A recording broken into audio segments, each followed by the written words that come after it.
Join me as I take on the challenge of creating a masterpiece in the style of the legendary Bob Ross, all while respecting his iconic techniques. Sir Bob Ross is an iconic painter and television personality who has left an indelible mark on the art world. With his soothing voice, gentle demeanor, and happy little trees, he has captured the hearts of millions, inspiring a generation of artists and art enthusiasts alike. Today, I want to take a moment to respectfully celebrate his life, his legacy, and his incredible contribution to the world of art.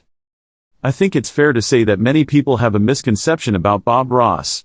They see him as just a TV personality, someone who paints happy little trees and clouds on a canvas, without much depth or substance behind his art. But that couldn't be further from the truth. Bob Ross was a highly skilled painter who had a deep understanding of color theory, composition, and technique. In reality, Bob Ross's approach to art was not about creating highly realistic or photorealistic paintings, but about evoking a sense of calm, serenity, and tranquility. His paintings are not just visually appealing, they're also highly emotive, tapping into our deep-seated desire for peace and connection with nature. By using wet-on-wet oils and a unique blend of colors, Bob Ross was able to create soothing, dreamlike landscapes that transported his viewers to a world of peace and harmony. Moreover, Bob Ross was a master of technique. His use of glazes, for example, added depth and luminosity to his paintings, while his clever manipulation of color and texture created a sense of movement and energy. And let's not forget his famous wet-on-wet technique, which allowed him to create subtle, blended brushstrokes that gave his paintings a soft, ethereal quality. Bob Ross's philosophies on art are just as important as his techniques. He believed that art should be accessible to everyone, regardless of skill level or experience. He encouraged his viewers to experiment, to take risks, and to have fun with the creative process. He reminded us that art is a journey, not a destination, and that the act of creating is just as important as the final product. By sharing his passion and enthusiasm for art, Bob Ross inspired millions of people to pick up a brush and try their hand at painting.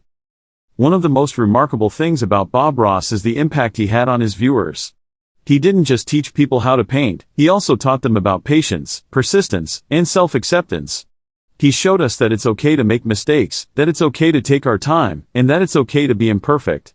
By sharing his own struggles and failures, Bob Ross created a sense of community and connection with his viewers, making them feel seen, heard, and understood. One of the most memorable episodes of The Joy of Painting is Mountain Lake, where Bob Ross creates a stunning landscape featuring a serene mountain lake surrounded by towering trees and lush foliage. This episode showcases Bob Ross's incredible skill and technique, from the subtle gradations of color to the delicate, lacy brushstrokes that add texture and depth to the painting. It's a true masterpiece, and one that never fails to inspire and awe. In this episode, Bob Ross also shares some valuable insights into his creative process, revealing the ways in which he uses color, texture, and composition to evoke a sense of mood and atmosphere. He talks about the importance of using reference images, of experimenting with different techniques, and of trusting your instincts as an artist. It's a fascinating glimpse into the mind of a true master, and one that has inspired countless artists and art enthusiasts around the world. As we reflect on Bob Ross's legacy, it's clear that he was so much more than just a TV personality or a painter. He was a true artist, a teacher, and a mentor who inspired millions of people to explore their creativity, to take risks, and to have fun with the creative process. He reminded us that art is a journey, not a destination, and that the act of creating is just as important as the final product. Before we go, I want to invite you to share your favorite Bob Ross memory in the comments below. What's your favorite episode, painting, or technique?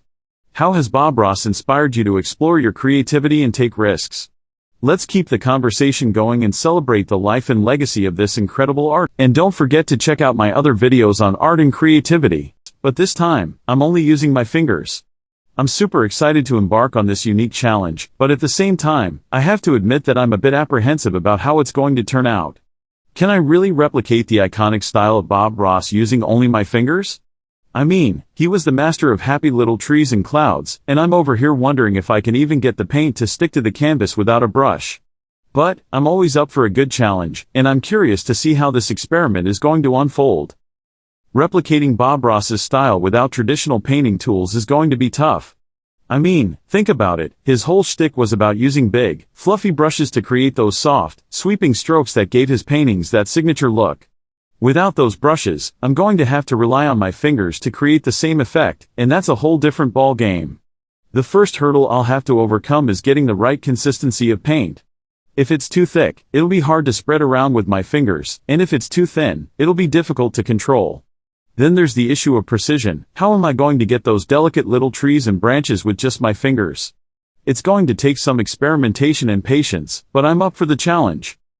My goal for this painting is to create something that's not only visually appealing but also captures the essence of Bob Ross's style. I want to be able to look at the finished piece and feel like I've done him proud. Of course, I'm not expecting it to be perfect. I mean, I'm using my fingers, not brushes, but I do want it to be recognizable as a Bob Ross-inspired piece. I've got a lot of work ahead of me, but I'm excited to see how it all comes together. As I start getting into the zone, I realize that this challenge is not just about painting with my fingers, it's about capturing the spirit of Bob Ross's work. His paintings were always about relaxation and tranquility, and I want my piece to evoke those same feelings. I take a deep breath, put on some soothing music, and let my fingers guide me as I begin to create. Who knows what's going to happen, but I'm ready to take the plunge and see where this journey takes me. I start by applying a base coat of paint to the canvas, using my fingers to spread it around and create a smooth surface. Then, I begin building up the layers, using different techniques to create the texture and depth I need. I experiment with different strokes and pressures, trying to mimic the way Bob Ross would use his brushes to create those soft, feathery textures. It's not easy, but I'm determined to make it work. As I work on the painting, I find myself getting more and more into the zone. I start to lose track of time, and before I know it, hours have passed and the painting is starting to take shape. I'm using my fingers to create delicate little branches, sweeping strokes to create the sky, and dabbing motions to add texture to the trees.